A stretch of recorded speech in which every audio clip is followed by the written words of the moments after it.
ont pu être achetés et ont commencé à être déployés dans le pays. J'en veux pour preuve, à Tchibanga, il y avait des délestages à tout moment. En ce moment, les populations se plaignent de moins en moins. 300 forages vont être faits, dont les premiers ont commencé. Ça, c'est pour pallier au plus urgent. Mais il y a aussi des projets structurants. Il y a aussi des projets de grande envergure. La station de traitement de Ntoum a été totalement réhabilitée. La station de traitement de la SEG, qui est localisée à Ovendo, a été modernisée. La réhabilitation du réseau de distribution d'eau.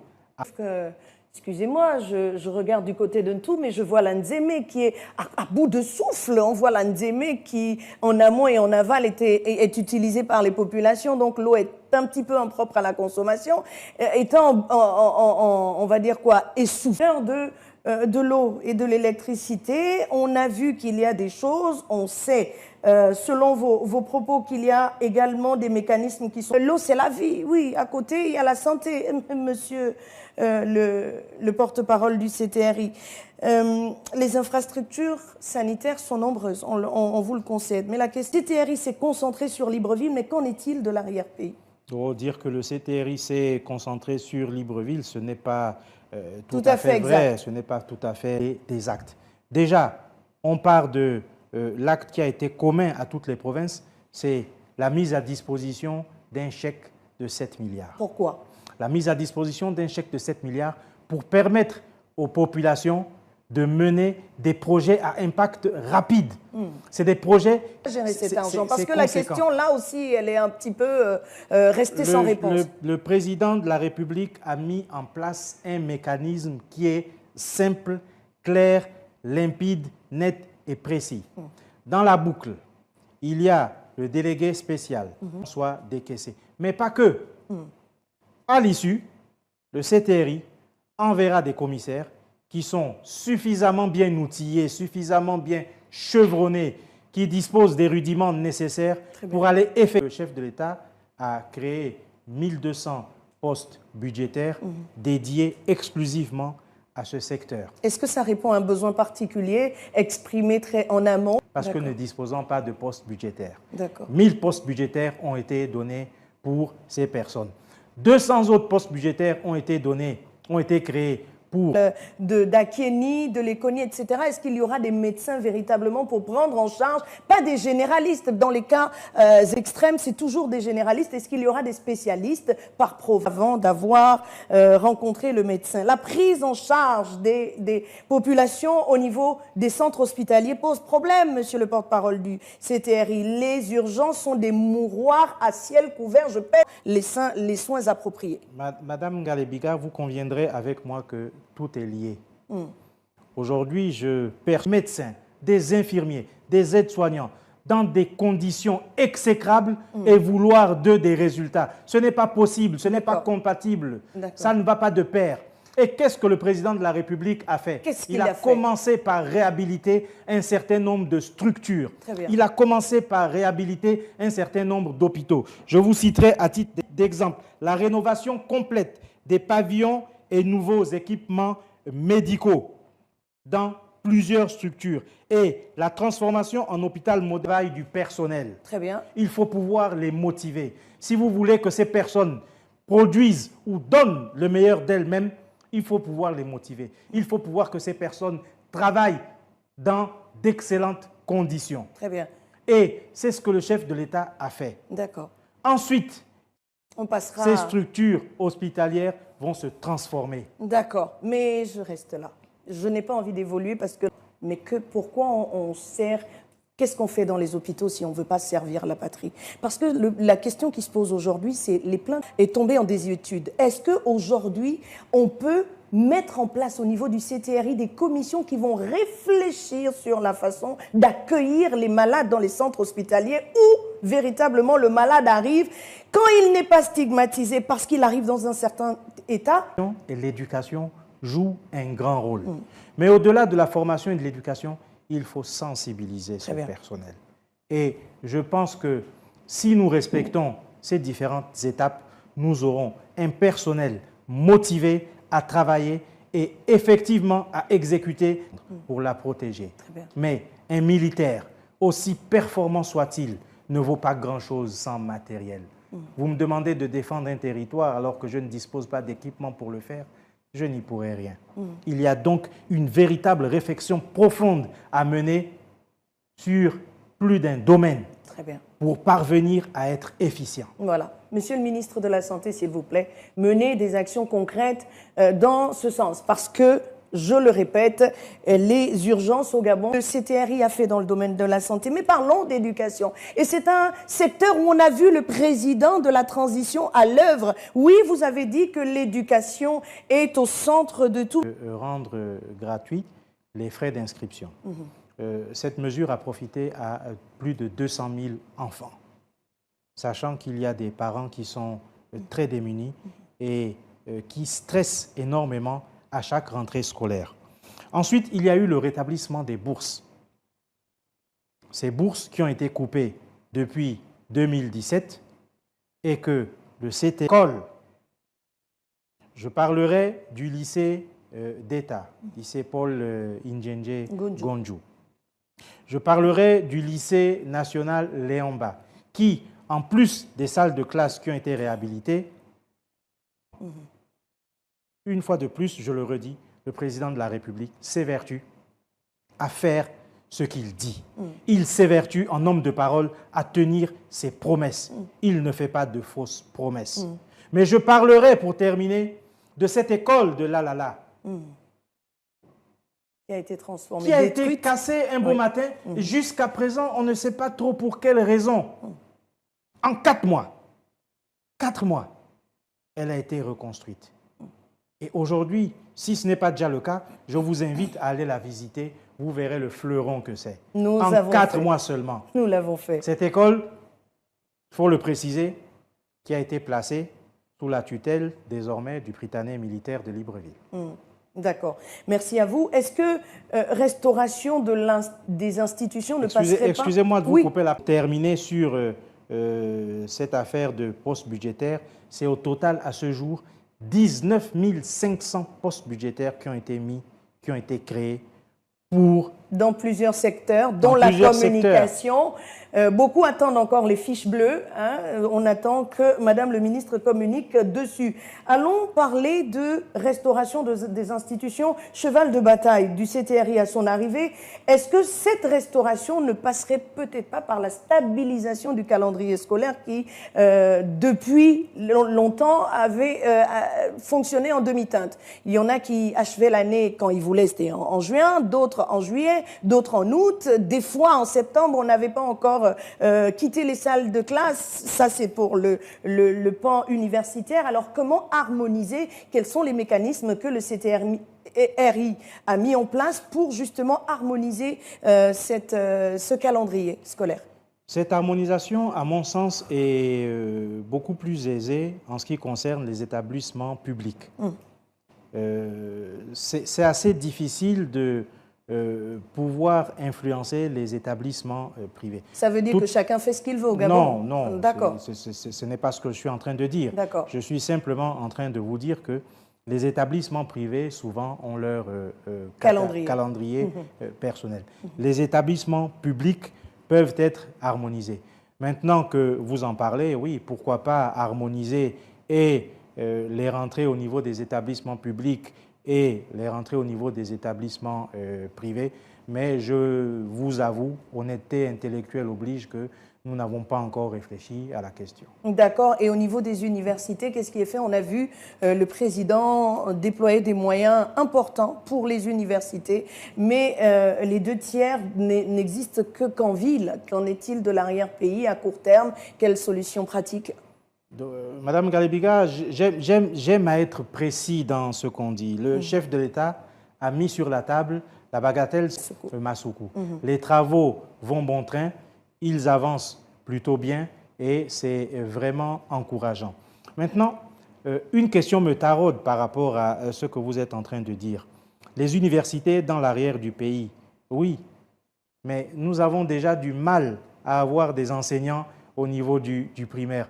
Vous voulez qu'on implante une université dans chaque province, sommes-nous sûrs d'avoir du personnel peut-être pour désengorger la ville. Enseigner. Il y a une université qui est prévue déjà à Mouila. Des spécialisés. Et donc, les travaux arrêtés depuis 17 ans ont repris grâce à l'action du chef de l'État. Mais de là à avoir une université dans chaque province, je pense, à mon humble avis, que la réflexion ne devrait pas nous conduire dans cette voie. Sur cette voie, justement, on parle de la sorte de là, sans emploi, sans véritable opportunité d'emploi. Dans un de vos communiqués, il y a eu une banque qui a été présentée comme la banque de l'entrepreneuriat. Et les élèves, justement, les étudiants qui sortaient de ces universités devraient, pour ceux qui n'ont pas la chance d'avoir un travail tout de suite, s'orienter, ou ceux qui veulent entreprendre, s'orienter vers cette banque-là. Seulement. Il y a que les gens se demandent, mais quel apport? Moi, je suis étudiante, je reviens de l'EPACA, c'est mon village, je n'ai pas d'argent, ni une famille pour se porter garant pour moi. Comment je fais? Quelles sont les conditions d'accessibilité à... Le chef de l'État y tient énormément. Cette banque, aujourd'hui, dispose de tous les agréments qui lui manquaient. Et donc, la Banque pour le commerce et l'entrepreneuriat au Gabon verra le jour très prochainement. Très bien. Maintenant, comme le président de la République aime à le dire, si vous sollicitez une banque pour vous lancer dans un projet, quel qu'il soit, il est toujours de bon aloi d'avoir un apport personnel.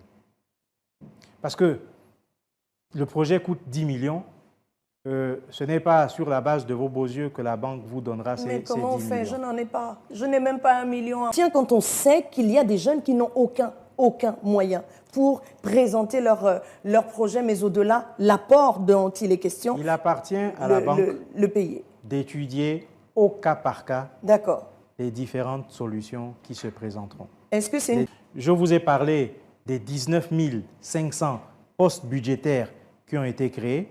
On va arrondir à 20 000.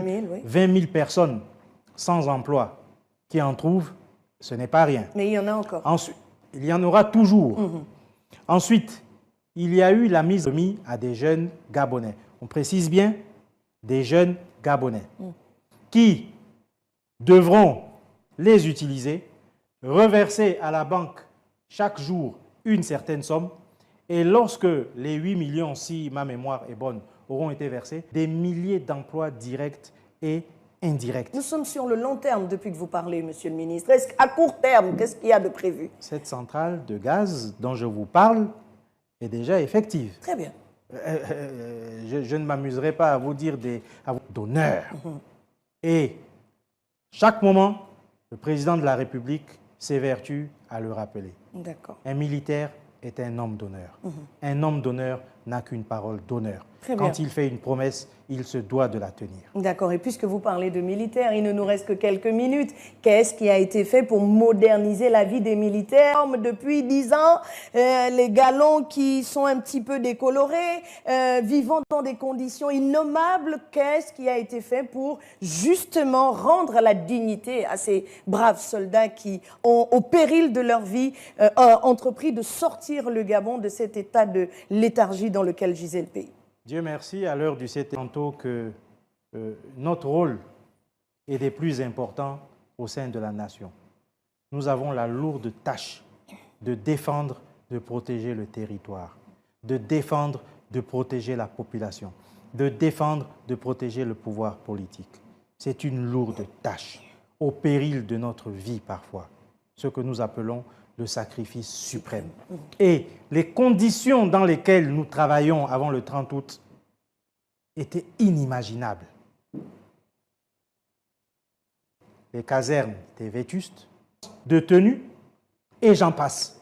Et depuis le 30 août, je vous invite, Madame Galebiga, je suis prêt, si vous le voulez, à venir vous chercher moi-même pour vous faire visiter le camp Baraka. S'il vous plaît, pour prenez vous faire une caméra. visiter le camp Aïssa, pour vous faire visiter l'armée de l'air. Et vous verrez comment en 10 mois, ces casernes ont été transformées pour améliorer les conditions de vie et de travail de nos braves militaires que nous sommes. D'accord. Et très bien. Les équipements ne sont pas en reste. Il y a quelques mois, le président de la République a procédé à une première phase de dons en équipement militaire, de distribution. Il s'agissait de distribuer environ 150 véhicules militaires pour nous permettre d'être efficaces sur le terrain. Une deuxième vague de distribution aura lieu dans les jours à venir. Existait, mais qu'il n'y avait pas d'ambulance. Très bien. Et il a réglé ce problème définitivement. D'accord. Nous avons un chapelet de réalisation pour les militaires. Qu'en est-il des mamans du marché dans les différentes provinces? Qu'est-ce qui a été fait pour elles?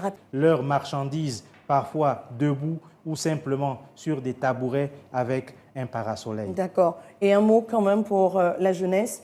Nous sommes en période de vacances, les jeunes n'ont pas d'endroit où exprimer leur trop-plein d'énergie. Alors, qu'est-ce qui a été fait en 10 mois pour les jeunes? Je suis très étonné d'entendre ce que vous me dites là, Madame Ngalibiga, à croire que vous ne circulez pas dans Libreville, voire même à l'intérieur du pays. PK10 ou PK8, si ma mémoire est bonne, et il y en a qui sont là.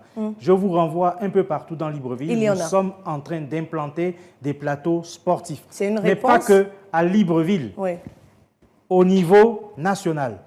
Aussi, ajoutez, le stade de l'amitié a été mis à neuf. Encore que là, vous me direz, il s'agit du football, il n'y en a que pour le Il n'y en a que pour le football, malheureusement. Mais aussi, le palais des sports a été revitalisé. D'accord. Un mot seulement. Les jeunes s'adonnent à des expériences funestes. Monsieur le porte-parole du CTRI, comment on règle la question? Le président de la République, conscient de ce que le phénomène sécuritaire ou d'insécurité devient grandissant, a donné des instructions fermes à tous les commandants en chef il y a quelques jours. D'intensifier deviennent encore de plus en plus grandissantes. Point d'interrogation. Est-ce que c'est en intensifiant les patrouilles et les contrôles qu'on va régler la question de l'insécurité? Je pense que c'est une question qu'il faut étudier. Elle est transversale, qu'il faut étudier. C'est une question qui nécessite une approche globale. Voilà. Cette approche globale, nous y sommes. Pourquoi? Il y avait des zones qui, jusqu'à présent, n'avaient aucun lampadaire. Ces zones, aujourd'hui, ont vu des lampadaires émerger. Voilà, nous sommes. Il y avait des zones dans lesquelles oui. les forces de défense et de sécurité ne menaient pas souvent de patrouilles régulières. D'accord. C'est le cas aujourd'hui. Très bien. Avec l'intensification des checkpoints, je pense que efficience à cette question, je commencerai par vous dire que les militaires, contrairement à ce que vous pensez, sont des adeptes des 4 vertus cardinales que sont la sagesse, la tempérance, le courage et la justice. Et des 3 vertus théologales que sont la foi, l'espérance et la charité. Et partant de ce postulat de base, les militaires n'ont qu'une parole, une parole d'honneur, en homme d'honneur. Rassurez-vous que tout ce que le président de la République a eu à promettre aux Gabonais, il le fera, parce que c'est un homme d'action, un homme déterminé, un homme engagé qui ne saurait faire de fausses promesses à la population gabonaise. Voilà Nous l'avons vu, que ce soit à Libreville, que ce soit à l'intérieur du pays. Tout ce qui a été annoncé a été fait ou est en cours. Très bien. Faites-lui confiance. Voilà qui est dit.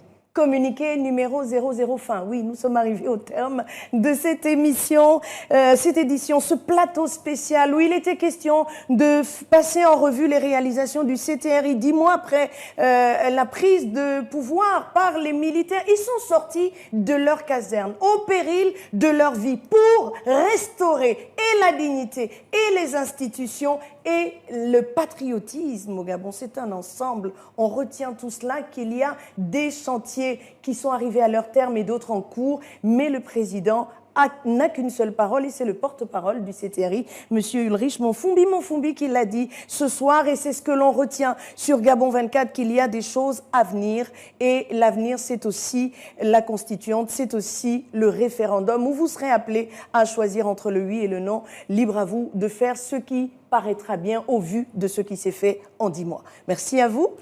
C'est moi. Merci à vous de nous avoir suivis.